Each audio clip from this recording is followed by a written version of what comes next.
Welcome to the podcast of MotorWeek, television's original automotive magazine.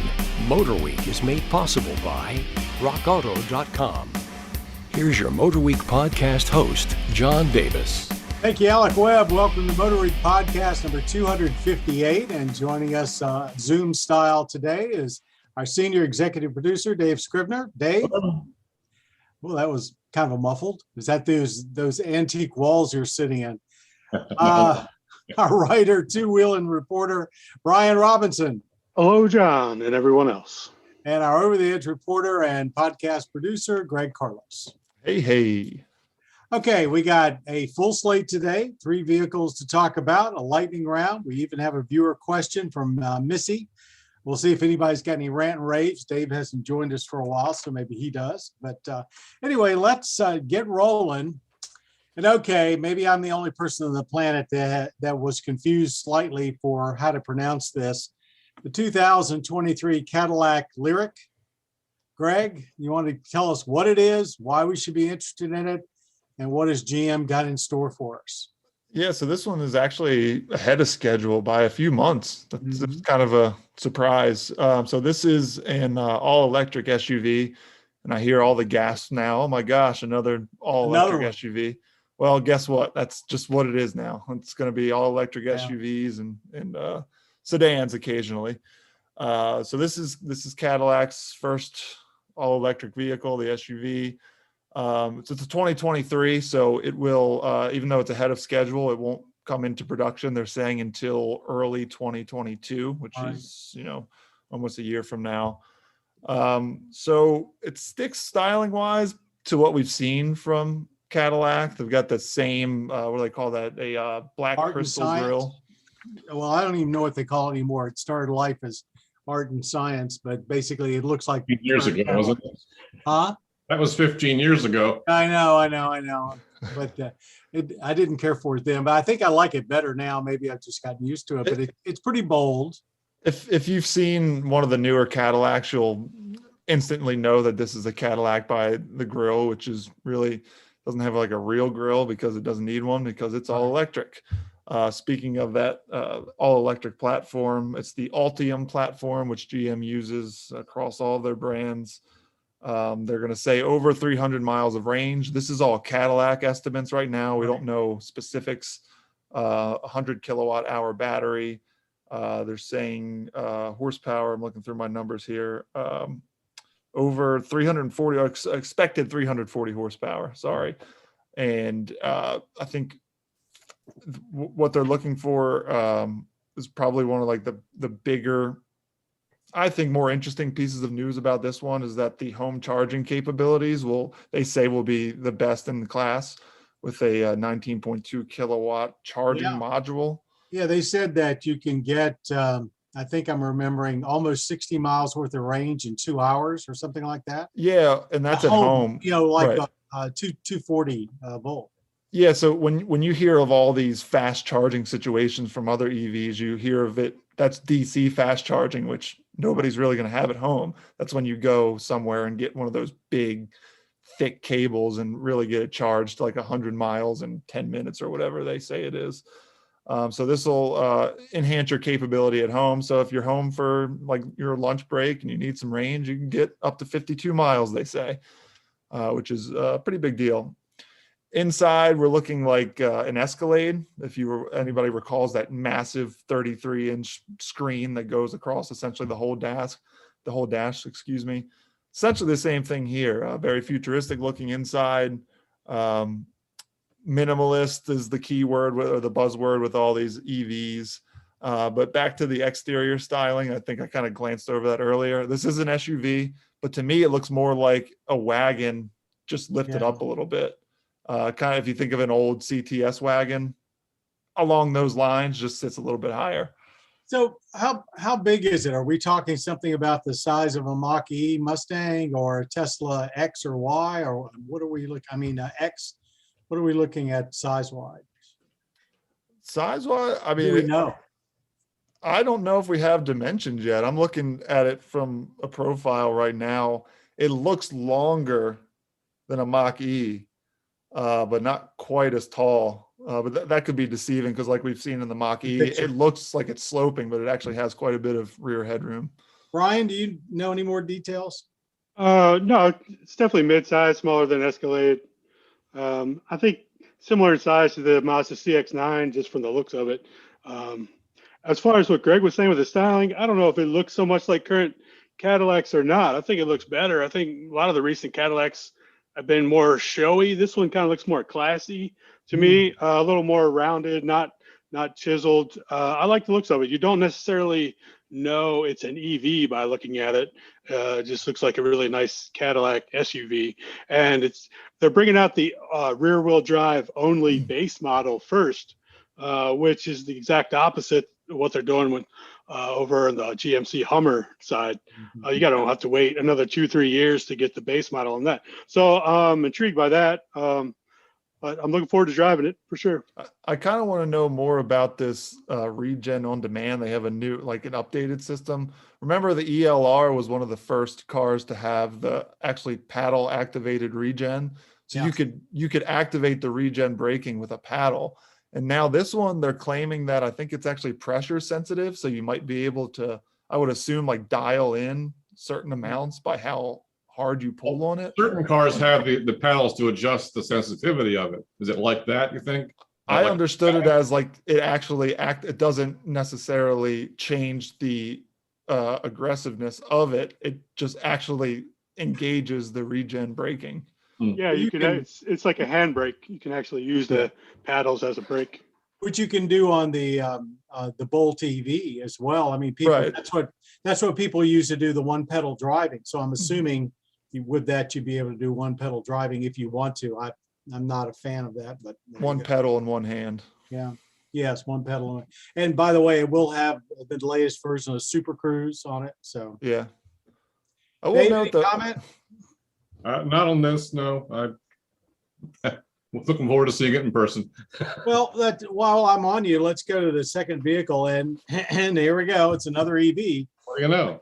2022 Mercedes-Benz EQS, a big sedan, like the size of an S-Class, I guess. Take it away. Similar to the S-Class. It's the first model to come out from the EQS. Is it EQ or EQS sub-brand from Mercedes, EQ. all electric. Comes in both rear-wheel drive or 4MATIC. The 4MATIC one has electric motor at both axles for a total of like 516 horsepower. Both saying 300 plus mile range. The 96,000 to start, which I guess puts it in the league with Tesla and probably gives them a run for the money. Very much in technology, certainly in styling, certainly material quality, fit and finish. The interior is gorgeous on this car. The exterior has what they call a one arc design. It kind of slopes. What do you think about the looks of it? I mean, the original, I mean, I like the drawings were really, I thought, doesn't look but jelly beanish. yeah. Like it could. It has a lot of midline character lines to offset the single arc, so it's not just a doorstop or a jelly bean. The headlights are pretty trick. It has digital light headlights. With each lamp uses like 1.3 million mirrors to help focus the light, and you can put patterns on the ground like a faux crosswalk to warn pedestrians it's safe to cross in front of me. Or Would I trust the driver to do that? I've never have enough time to figure out which button to push to, but I mean, Mercedes, you expect the quality and technology to be there, and I think they finally have someone who can steal some Tesla sales in that realm of luxury EVs. I think it was you, Robinson, who made the comment and I think we have an upcoming first look on it, that it's the first true luxury EV sedan. Like where some EV sedans were luxurious, but this is like a luxury EV sedan. EVS class, essentially. Yeah, absolutely. You can't get away without talking about the entire face of the dash is touch panel screens going across. It's got a lot of high tech in it. They claim their batteries are more dense, energy dense than anyone else's batteries to this point, which should be pretty cool. And they say you can charge them with up to 200 kilowatts, which is way more than what anyone else can use. I'm not sure if that's all just marketing speak, but What was your take on the two-tone paint? Not a fan. Throwback. I thought it looked odd on it. On that battery thing, though, they are talking 400 mile range, which is elevated from what most people have Yeah, planned. that's the Euro numbers. I'm not sure they'll really translate to our numbers Saying here. 300 plus for the EPA cycle. The Europeans always a little bit more optimistic. Yeah. It's So I'm definitely going to stop short of calling it beautiful because it's so, I don't know. It's almost like what everybody thought a futuristic car was going to look like 30 years ago, which is now not necessarily cool in my opinion. But it's interesting looking, but I'm glad they did it with a sedan, but I wonder, since even Tesla is, recognizing that the market is in SUVs, if they are not going to follow this up we've already seen some of their other ideas, and I think they'll be following it up with some kind of a SUV on that chassis soon. But speaking of Tesla, they just set record profits and record deliveries. So, they're increasingly going to be the target for everybody to aim at. For as many people, go ahead, Greg. I was just going to say, for as many people and comments we get about not liking EVs, they're starting to sell more and more of them. So, yep. Yeah, and if anybody gives you a hard time about the way it looks, just remind them it's the most air efficient car ever to this point. So, is that right? Wow. Yes. According to Mercedes. It was a fun press release to read because they were like, it is the most air efficient car ever made, ever, all time in history. Aero. It's a piece of paper, flat. Let's now talk about something that actually still uses an internal combustion engine. The 2022 Hyundai Santa Cruz. How long have we been looking at the Santa Cruz, a small pickup truck from Hyundai to come? Is it 10 years, 8 years? It's been a long time. 2015 concept vehicle. There you go. And if you go back before that, when the original Hyundai Genesis came out, I went to their proving grounds to drive that, and they had trucks running around back then. Wow. So testing them. So they've been looking at trucks for a long time.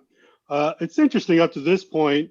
It's been Subaru's job to make really small pickup trucks that no one really wants. No, the Brat. And the Baja, yeah. So I guess they haven't made one in a while, so Hyundai's picking up the slack. But I think the timing is good. Trucks are getting so big and so expensive. We really do need smaller, more affordable options. I know Ford, they're working on a Maverick, which is smaller than the Ranger. That should be out next year. And but having said that, is it too small? It's not based on the midsize Santa Fe, so it's not Ridgeline size. It's based on the Tucson compact, so it's more Baja size, Brat size.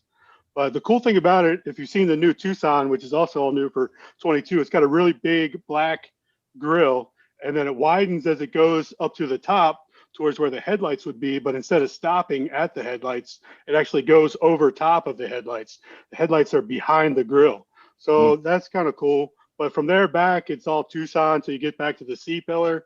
So inside, it's got plenty of room. The Tucson's pretty roomy for the compact segment. The C-pillar is really chunky. And then the bed kind of descends from there to the end, kind of like the original Ridgeline, if you remember that. Super short bed, only 4.5 feet. Yeah. But being front wheel drive, it's got the cargo bed or cargo area inside the bed, like the Ridgeline has. Other cool features, it's got the integrated tonneau cover in the front of the bed. If you just roll it back, there's like channels in the side of the bed, so you can keep everything out of the weather and locked up. And it's 2.5 liter engine, i4. You can get a regular or turbo. Turbo is like 275 horsepower. Same thing, it's in the Kia K5 GT. So according to them, it'll tow 5,000 pounds, which I don't know. That's enough engine to do it, but that's short of a wheelbase. I don't know, but that's a lot of power for a little truck. It's going to be fun for sure. There are all the press materials, they're calling it mid-size, but if you look at the length, I mean, it's like, I don't know, it's 17 inches shorter than a Colorado, but it's about the same size as the last compact Ford Rangers.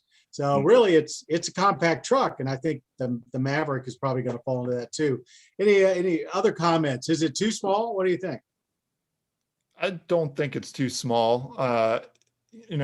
a pickup truck bed is a pickup truck bed. And the reason we like them so much is just because you can just throw all your dirty stuff in the back and move on. And that tonneau cover is like perfect for like what they're marketing it for, which is people who live in a city and then go out and do stuff on the weekend, which, by the way, literally every manufacturer who makes like a small crossover says this. They're like, it's for the person who lives in the city and likes to go do things on the weekend.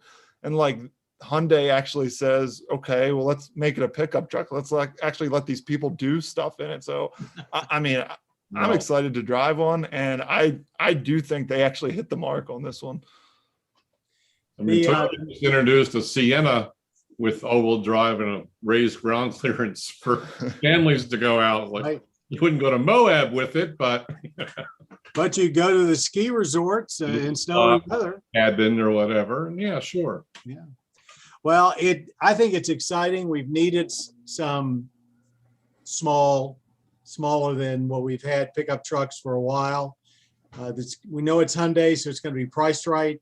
I think that's going to give the Ford Maverick some run for its money. So I'm excited about it. I think it's a good expansion of the market, but it just took them a long time to bring it to the market. Boy. All right. Thanks, everybody. Let's move on to our lightning round.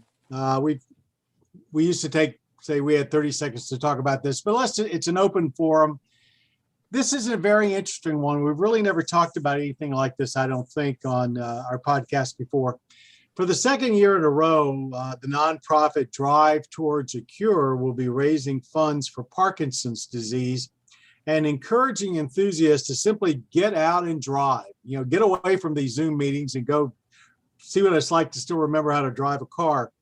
For a $20 registration fee, entrants will be eligible for weekly random drawings and prizes, including gift cards worth over $100, autographed books, racing shoes and apparel, limited edition posters, artwork, and a lot more. So it's a very good cause. But really, I want to use this to ask each of you, or all four of us really, if you had a chance to plan your dream drive in any car, what would it be? Assuming it's a car that will get you there. No. Sure. All right, I'll start off. Well, in the past 8 months, I haven't sat still. I've covered 12,000 miles on work trips across 24 states. I'm adding 3,000 more miles next month, driving to Tulsa and back. All socially distanced and doing the low trips. COVID priorities. And plus, Texas on the Valentine's Day snowstorm was not a lot of fun, but interesting trip nonetheless. My all-time favorite U.S. road is Route 70 from Denver to Grand Junction. I've driven it several times, everything from a Viper GTS to a Winnebago. The scenery, the road's in great shape. It's well engineered. Goes beside the river for a certain point. It's just a gorgeous road to drive, fast or slow. The car to drive it in, for me, I'm shopping for one kind of half-heartedly now. Don't tell my wife. 2009 Audi S8 V10. Wow. They were about 120 grand new, and they're about 20 grand now. I think my dad's friend recently bought one or flipped. He had one for a little bit. He very much gets a car, sells it, and moves on. I love those big sedans with a little bit of power to them, and just cruise all day in it. Yeah, I did the Fiat 500X to Fargo, the Kia Seltos to Dallas and back, and I drove the TLX Acura to California and back most recently. And I prefer kind of an SUV for a road trip just for visibility, but I could get used to the Audi pretty quick, I think. Greg or Brian? Yeah, I actually put a little bit of thought into this one. I think I would go, I need something, the car naturally aspirated, V8 or higher, V8 or V10. I think I would go probably like a Ferrari 328, 308, something in that era. Targa. Okay. Amalfi Coast, maybe.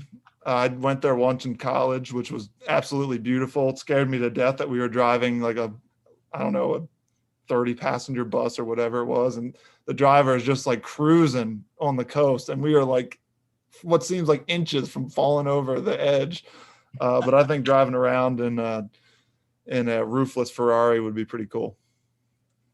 Brian? Yeah, actually, we do a big scenic drive every year somewhere in the country. So I've been a lot of all over the country, a lot of cool roads.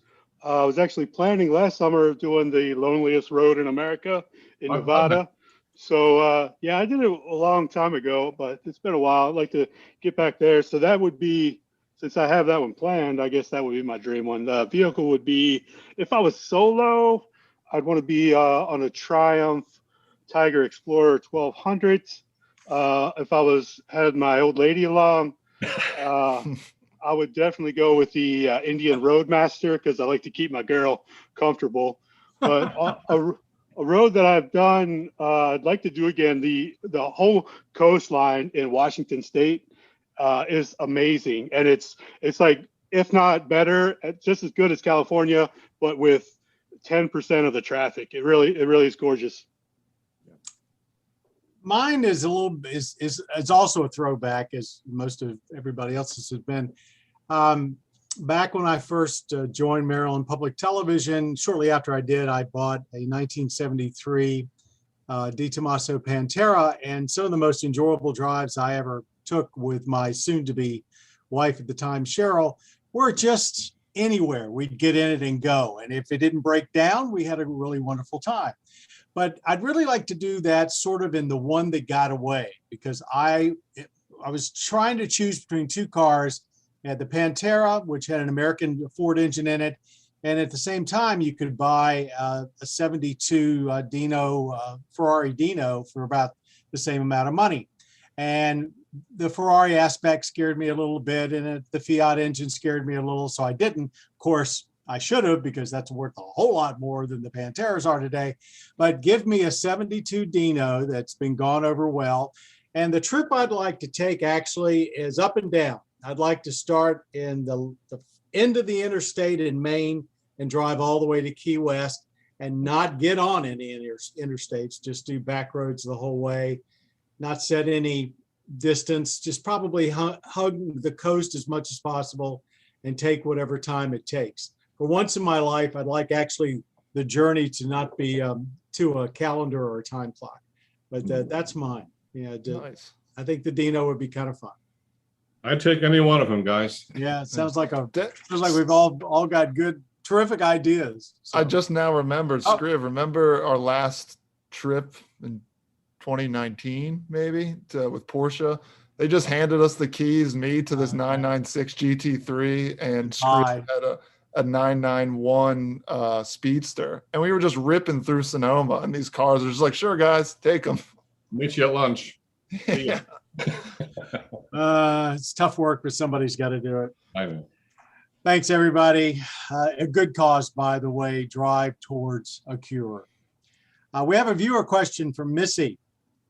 Where do y'all, I guess Missy's from the South, where do y'all film your driving shots? The background is gorgeous. Greg, I'm going to let you approach that one since you're involved with the road testing every day. We've got say it. What? What'd you say, Brian? Just say, don't say it. Don't say it. Undisclosed locations. Undisclosed technically, but I'll say we hang around. So we're in Maryland. Right. We hang around the Baltimore County, Carroll County area. Sometimes we'll make it out to Frederick County.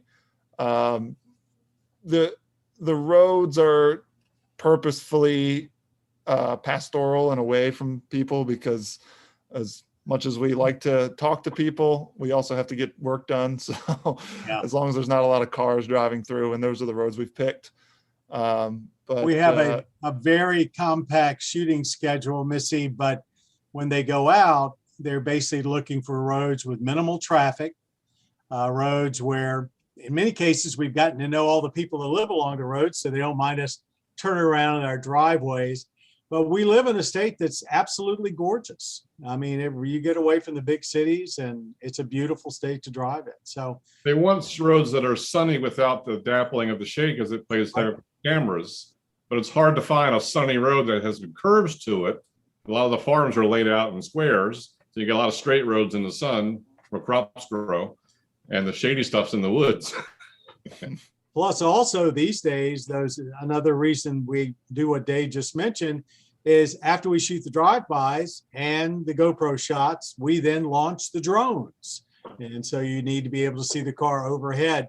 And I will say our videographers are so good that they basically in about a 2.5-hour stretch can shoot the drive-bys, shoot the drone shots, shoot the GoPro, and move on to the next car. And that's the kind of production schedule we have. It's a lot harder, Missy, when we go shoot cars in another location where a manufacturer might be doing an introduction. It usually is not nearly as difficult, but thank you very much for the compliment. But it's a good compliment to the state of Maryland. Very pretty back roads. Well, that kind of runs through the main agenda. Does anybody have a rant or rave? Dave, you haven't been on in a while. Anything? I don't actually, John. I'm doing pretty good these days. So you mentioned that snowstorm that you got stuck in heading west. Was there any driving behavior there that drove you crarazy? Because you spent a lot of time in that TLX. I was pretty impressed. First I got to Texas and I thought, okay, I've got Texas. I'm almost there. And it says El Paso, 900 miles. It's like, good Lord. Drive as fast as you want, you'll still be here all day. But then the snowstorm hit. I tried to go south to avoid it, but I hit the snow and the ice storm anyway. And for hours, I was driving on Interstate 10, following a set of tire tracks alone on the interstate with no one around me. When there were cars, before they started pulling off, they all got in a slow lane, but their flashers on at 20 miles an hour.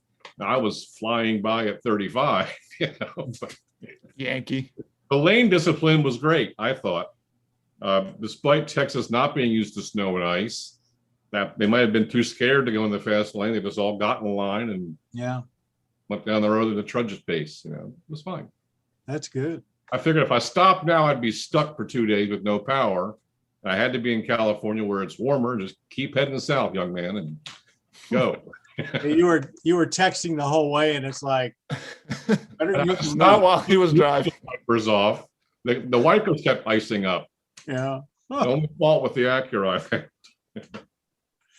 Anybody else got anything? Dave, did you do the old reach out the window and grab when the wipers were I too stopped. icy? There was no one on the road, so I stopped where I was in the road. The wipers and kept going and never saw a car. It was the fact you made that trip in that kind of weather. It was a good testament to the Acura TLX you were driving. It was. I took an all-wheel drive on purpose. Yeah. I would have taken an SUV, but one wasn't available. And I was with all-season tires that did just fine. It's made to go through stuff like that. Pretty amazing. And don't be scared of it. Just drive sensibly and slowly and keep moving. Just remember, just because it's got four-wheel drive, the brakes won't necessarily stop you. We passed a lot of cars on the median strip on the outside of off-camber turns. They just slid right off the road. Yeah. I slowed down to 10 and just creeped on through the corner, and it was fine. But the idea is always to slow down before you have to slow down. yes. If you ever watch a race, they hit the brakes before they get to the corner. Yeah. Mr. Robinson, anything to add today? Oh, no, sir. Life is good. He never hits Very good. Robinson never hits the brakes. He never hits the brakes. Full pedal to the metal. All right. Thanks, everybody. Thanks, Dave. Thanks, Greg. Thanks, Brian. And thank you out there, everybody, for joining us today. I also want to thank our audio engineer back at home base who puts this together and makes this sound as well as humanly possible, Jim Bigwood. Greg, our podcast producer, and of course, our creator is Bob Mixter. We have to get Bob on one of these sometime soon. Let everybody see who he is. We mention his name every 2 weeks. Well, he's a bike enthusiast. We should test some e-bikes and have Bob be our tester. Yeah, because he's quite a bicyclist, a bike rider, or whatever. A bike rider for motorbikes, bicyclist. Yes, Right. He is. Bicycles. Well, we're talking about doing some kind of a comparison coming up on electric bikes. So it would be a good idea to get him involved. Trending. Yep. Okay, everybody, thank you very much. If you have a chance, please catch MotorWeek on your local public television stations. If you're wondering what time we're on, go to motorweek.org, our website. On the upper right is about the show. Pull that tab down. put in your zip code. It'll pop up the station nearest you that carries us. Also, you can catch us on Tuesdays and several other times during the week on our cable partner over at Motor Trend. But you can watch almost everything we do anytime you wish at youtube.com/MotorWeek, including all of Ben Davis's famous retro reviews going back through our 40-year archive of trying to keep you informed of what you're about to buy or just what's going on in the auto industry. Till next time, for all of us at MotorWeek, I'm John Davis, and thank you for being a part of MotorWeek. You've been listening to the podcast of MotorWeek, television's original automotive magazine. MotorWeek is made possible by RockAuto.com. For additional information on podcasts, videos, and showtimes, visit our website at motorweek.org. And watch MotorWeek, television's longest-running automotive magazine series each week on your local PBS station.